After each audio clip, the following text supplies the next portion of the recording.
हाँ, वंदे मातरम बंधुओं, जैसा कि पिछले लगभग एक साल से किसान आंदोलन के नाम पे जो नाटक चल रहा है विपक्ष द्वारा प्रायोजित, हालांकि हताश परेशान विपक्ष, अब कोई विकल्प नहीं है तो किसानों के नाम पे चुनाव के बाद ये खत्म हो जाएगा। चुनाव के बाद लोग जान रहे, तमाम सर्वे आ रहे हैं कि सरकार बननी 4 स्टेटों में भाजपा की है, ये तय है, तमाम सर्वे आ रहे हैं। खैर, फिर भी प्रयास हर आदमी करता है, विपक्ष भी कर रहा है। अभी लखीमपुर खीरी की एक दुर्घटना हुई, कुछ लोग गाड़ी से कुचले गए, कुछ लोग लाठियों से मारे गए, लेकिन और वहां एक पॉलिटिकल टूरिज्म का जैसे भीषण एकदम भयंकर शुरू हो गया कि राजनीतिक सब भागो भागो भागो भागो, भागम भाग फिल्म की तरह सब भागना शुरू कर दिए। और तमाम रोकने के बाद कि भाई अशांति है, दिक्कत है, रुके रहिए, लेकिन कोई माना नहीं। अंत में हुआ कि जा भैया जा, मिल लिया। इनसे मिले, एक पत्रकार बंधु बेचारे मारे गए, तो गए अपना झाड़ू लगाए, पोछा लगाए, सब नाटक किया सारे दलों ने। और सबसे बड़ी बात कि इन लोगों के पास तुरंत दुर्घटना के बाद तुरंत व्हाट्सएप हो गया था, इन लोग को वीडियो इन लोग के पास आ गए थे। एक जांच का विषय ये भी होना चाहिए। आज मंत्री जी के लड़के पकड़े भी गए हैं, अपना बयान दे रहे हैं, जो भी उन्होंने भी काफी वीडियो डाले हैं। लेकिन आप देखिए, तुलनात्मक देखिए, वहां चूंकि अब कांग्रेस और सारे दल पहले बहुत चिल्लाए ब्राह्मण ब्राह्मण ब्राह्मण ब्राह्मण, तो इनको ये लग गया कि ब्राह्मण इनको वोट देगा नहीं, कितनों भी चिल्लाएं। और पिछली बार जाट समुदाय भी पूरा भाजपा को वोट ही दिया था। तो अब इन लोगों ने सोचा कि जहां पेड़ न कुछ वहां रेड़े महापुरुष, तो कुछ मिला। तो अब ये ब्राह्मण वर्सेस जाट की एक लड़ाई लगवाना चाहते हैं। आग लगभग लगवा दिया। खैर, उसमें जाट भी नहीं है, पीछे से कोई और लोग हैं, खालिस्तान का समर्थन करने वाले लोग हैं। खैर, आप देखिए, इधर भी जम्मू कश्मीर में भी कुछ घटनाएं घटी। एक वहां के व्यापारी कश्मीरी ब्राह्मण मारे गए, वहां कोई नहीं गया आतंकियों द्वारा। एक बिहार के पासवान जी जो गोलगप्पा बेचते थे, उनको आतंकियों ने मारा, वहां कोई नहीं गया। 2 अध्यापकों की, एक पंजाबी थी बेचारी, एक कश्मीरी पंडित थे, जो कि भाग जम्मू रहने लगे थे। फिर जब सरकार आई, जब 370 हटा, तो कुछ टीचरों को हुआ, तो वहां पे उनकी नौकरी लगी। कश्मीर जाने का कोई नाम नहीं ले रहा है। लगभग 5-6 हत्याएं वहां हो गई हिंदुओं की। तो वहां चूंकि मारने वाले एक विशेष जिन्ना वाले वैरायटी के हैं, इसलिए वहां जाने की किसी की हिम्मत नहीं है। और यहां चूंकि ब्राह्मण में और जाट में एक रिएक्शन फैलाना है, तो वहां एकदम रेला लगा। अभी छोड़ दिया जाए तो समझ लीजिए कि अब इतनी पास इतनी संख्या नहीं रह गई है, लेकिन फिर भी जितना अपना पूरा जम के प्रयास करेंगे। और बंधुओं, ये जो गंगा जमनी संस्कृति वाले और कौमी एकता वाले जो संवाद बोलते हैं, जो झूठ बोलते हैं, जो लोगों को कंफ्यूजन करते हैं, और जैसे कुछ लोग ऐसे हैं कि अपने राजनीतिक स्वार्थ में, चाहे लोकल स्तर पर हो चाहे ऊपर, अपने राजनीतिक क्षुद्र स्वार्थ में कुछ भी देश को बेच सकते हैं, कभी भी दल बदल सकते हैं, कभी भी दिल बदल सकते हैं। और कुछ तो अपने राजनीतिक स्वार्थ में, कुछ बेवकूफी में, और कुछ कुछ जानते ही नहीं, बस जिंदाबाद। जैसे काफी संख्या में वो जान ही नहीं रहे, संभवतः टिकैत भी नहीं जानता होगा कि ये बिल है क्या। कहने का मतलब कि एक कंफ्यूजन फैलाया जाता है कि इस देश में बड़ी कौमी एकता, बड़े ये जिन लोगों को पाकिस्तान और ओवैसी वगैरह द्वारा कहा जाता है कि हम अपनी बाय चॉइस हिंदुस्तान में हैं, ये है वो है। तो अभी उन लोगों को लोकल स्तर से लेके लोकल स्तर पे ज्यादा लोग देखते हैं।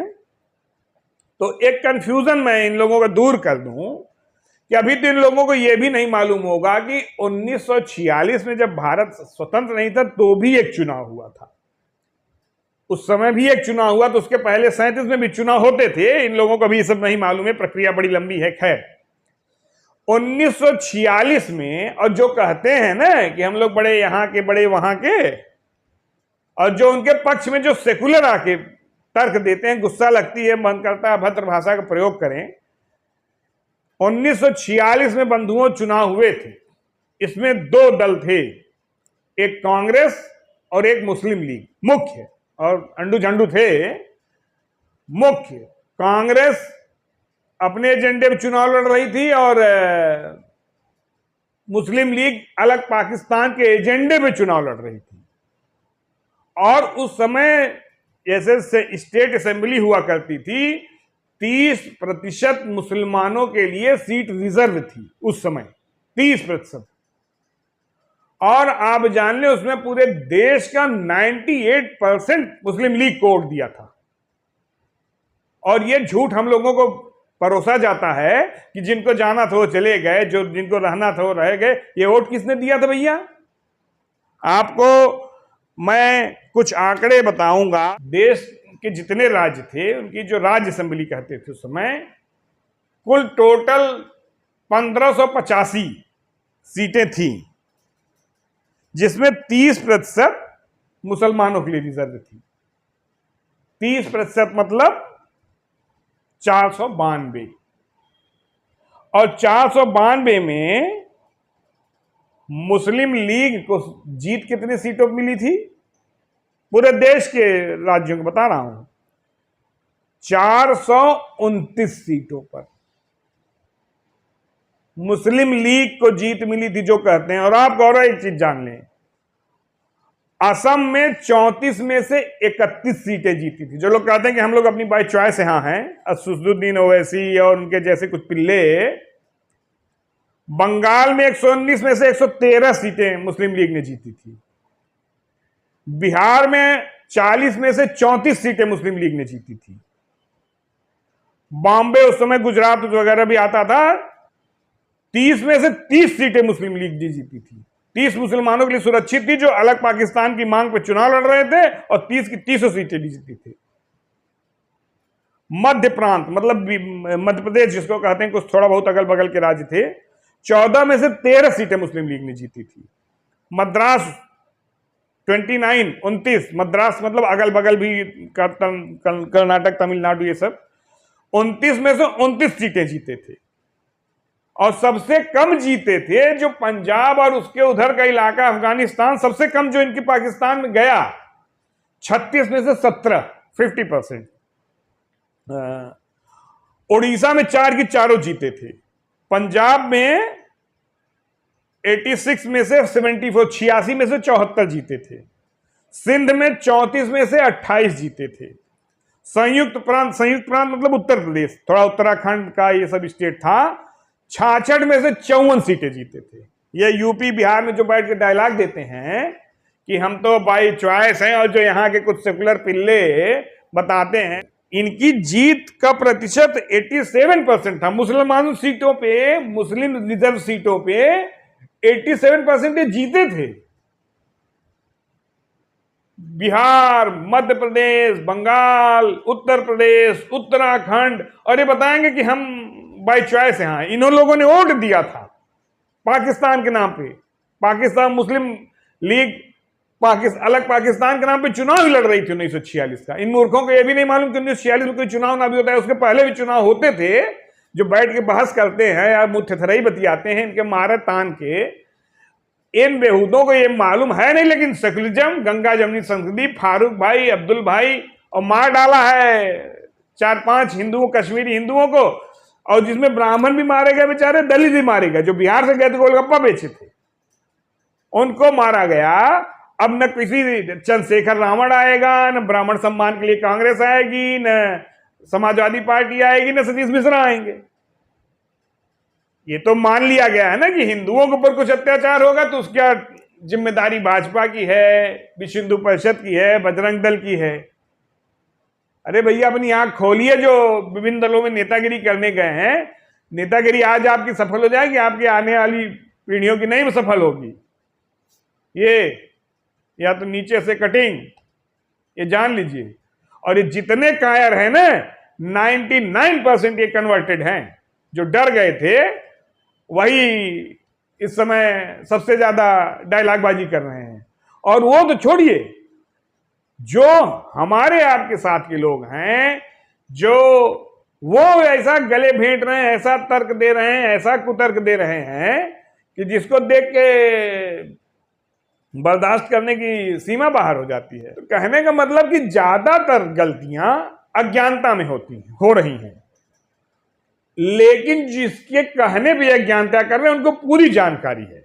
ये जिसके बहकावे, जैसे जो टॉप लीडरशिप है, जैसे प्रियंका गांधी भागी हैं। अब चूंकि देखिए कांग्रेस में कंपटीशन है, कांग्रेस में चल रहा है प्रियंका वर्सेस राहुल। उत्तर प्रदेश में चुनाव है, वहां चल रहा है बीजेपी बनाम अदर्स। तो ओवैसी आ गया, इन लोगों को एक डर लग गया है कि ओवैसी हमारा सेकुलर वोट अब तो लेके उड़ा, तो अब हिंदुओं में लड़ाओ, ये करो। आपको याद होगा 370 35 से हटाई गई थी। Congress party, communist party, Samajwadi party, मतलब राहुल गांधी कश्मीर एयरपोर्ट तक पहुंच गए थे। इनको जब रोका जा रहा था, मना किया जाता भैया मत जाओ वहां, 370 हटी है भैया, वहां क्या हिंदुओं को रहने का अधिकार नहीं है क्या? जो कश्मीरी ब्राह्मण हमारे बेचारे भगाए गए हैं, क्या उनको नहीं रहेंगे क्या? और ये इसमें जान ले, पाकिस्तान की जो शाह है ये जो समर्थन समय समय पर पाकिस्तान को देते रहते हैं, डायरेक्ट इनडायरेक्ट, वहां के टीवी चैनलों पे बड़े लोकप्रिय हैं, उन लोगों की भी शाह है। उन लोग, ये पूरा स्ट्रेटजिकल ये चल रहा है कि कश्मीर में अब चूंकि हिंदू आके बसने लगे, लाल चौक पे तिरंगा फहर गया जो कभी कोई सपने में नहीं सोच सकता था, वहां पे आके लोग मिठाई रेहड़ी पटरी लगाने लगे यूपी बिहार वाले। यूपी बिहार वाले ऐसा ही डांड मेड़ के लिए इतना झगड़ा करते हैं कि घुस जाएंगे बेटा तुम्हारी डांड में, और डांड काटते काटते तुम्हारे घर तक में घुस जाएंगे। यूपी बिहार वाले तो फरसा लेके डांड खोदने में इतने माहिर हैं, और अगर 150 लेखपाल यहां के चले गए तो बेटा इन लोगों को भागने की फुर्सत नहीं मिलेगी। तो अब स्ट्रेटेजिकली हिंदुओं को टारगेट किया जा रहा है कि इनको मारो, हे भगवान कश्मीर में आके रहने लगेंगे, तो स्ट्रेटेजिकली मारा जा रहा है। चूंकि हिंदू मारा जा रहा है इसलिए राजनीतिक मुद्दा बनेगा कैसे? अरे बाप रे, सेकुलरिज्म खतरे में पड़ जाएगा, गंगा जमनी संस्कृति नष्ट हो जाएगी। अभी यहां शांति समिति की बैठक भंग हो जाएगी, यहां 12 वफात और रोजा अफ्तार और इस पे आंच आने लगेगी। तो इन लोगों का कोई मकसद, ये हिंदू मारा जाए वो तो ठीक है, वो तो मरने के लिए पैदा ही हुआ है। और मित्रों ये जान लें, उस समय जो चुनाव हुए थे, अबुल कलाम उसका प्रेसिडेंट था उस समय कांग्रेस का, और ये पूरी मिली भगत से चुनाव हुआ था कि ठीक है, और उसी समय तय अंदर अंदर कर लिए थे लोग कि पाकिस्तान दे दिया जाएगा। उस समय पाकिस्तान के नक्शा और भी अलग था, आप जाएंगे कि यही आपके आजमगढ़ से ये होता हुआ गया हुआ है। बहुत से उसके विषय है, विषय लंबा हो जाएगा। तो ये अबुल कलाम उसका कांग्रेस का अध्यक्ष था, इधर जिन्ना था, और इसी आधार पर लड़ा गया और ये झूठ फैलाया गया इतना कि बंधु आप जान लें कि भारत का 98% पाकिस्तान के पक्ष में वोट दिया था। और ये झूठ, ये जो गंगा जमनी संस्कृति वाले टोपा पहन पहन के जो जाते हैं, तौलिया लपेट के गमछा, ओसामा जी वाले, ये जो अपने वाले जाते हैं, इनको बेवकूफों को मालूम नहीं, और इतनी राजनीति की चस्का लगी है कि जल्दी से जल्दी कहीं कहीं कोई पद मिल जाए, उसके लिए देश का भी बंटवारा, नेहरू वाले वंशज के तो हैं ये सब, कि हमको पद मिल जाए, भले देश का बंटवारा हो जाए, फिर हो जाए दो। और ये एक कंफ्यूजन दिमाग में और डाला जाता है कि इंदिरा गांधी ने पाकिस्तान के 2 टुकड़े किए। अरे यार, हमारा ही तो टुकड़वा गया था, हमारा ही तो चला गया। और जो कश्मीर हमारा जो हम ले चुके थे, अक्साई चीन वाला हिस्सा, ये सब क्या, इसकी चर्चा कोई नहीं करता। और मैं बता दूं, देश के किसी भी हिस्से में हिंदू मत समझ के मारा जाएगा तो कोई का राजनीतिक दल नहीं जाएगा। और अभी 1 लाख की हत्या हो गए, होनी वो भी नहीं चाहिए, तो देखिए राजनीतिक टूरिज्म लग जाएगा। दलित भाई अपना पासवान बिहार का हिम्मती वो फुल्की बेचने गया था, लेकिन वहां कोई नहीं जाएगा। और अभी अगर हिंदुओं के 2 किन्हीं उनमें हल्का फुल्का समुदाय हो जाए, देखिए दोनों तरफ से 1-1 पार्टियां पहुंच जाएंगी, क्योंकि इनको हिंदुओं में लड़ाना है। और आप जान लें, जिसने कश्मीर में गोली मारी उसने किसी से ये नहीं पूछा कि आप पिछड़े हो कि अगड़े हो कि दलित हो कि सवर्ण हो कि जाट हो कि गुर्जर हो कि ब्राह्मण हो कि क्या हो। उसने देखा आई कार्ड हिंदू ठाए, देखा आई कार्ड हिंदू ठाए, उसने ये भी शर्म नहीं की कि महिला है, और वो महिला एक मुस्लिम बच्ची को गोद ली हुई थी। इन लोगों को सेकुलरिज्म जाने वाला है अपने उसमें, और आंख खोल लो मूर्खों जो बैठ के बहुत गंगा जमनी संस्कृति का डायलॉग देते हो ना। तो ये आंकड़ा इसी पे सब दे रहा हूं, देख लेना, पढ़ लेना, स्क्रीनशॉट ले लेना कि किस किस राज्य में कितना कितना वोट मिला था मुस्लिम लीग को, कितनी कितनी सीटें जीते थे। ये सब हमसे डायलॉग फाइलॉग मत दिया करो, जानकारी ना रहा करो, हमसे बहस भी मत किया करो। धन्यवाद।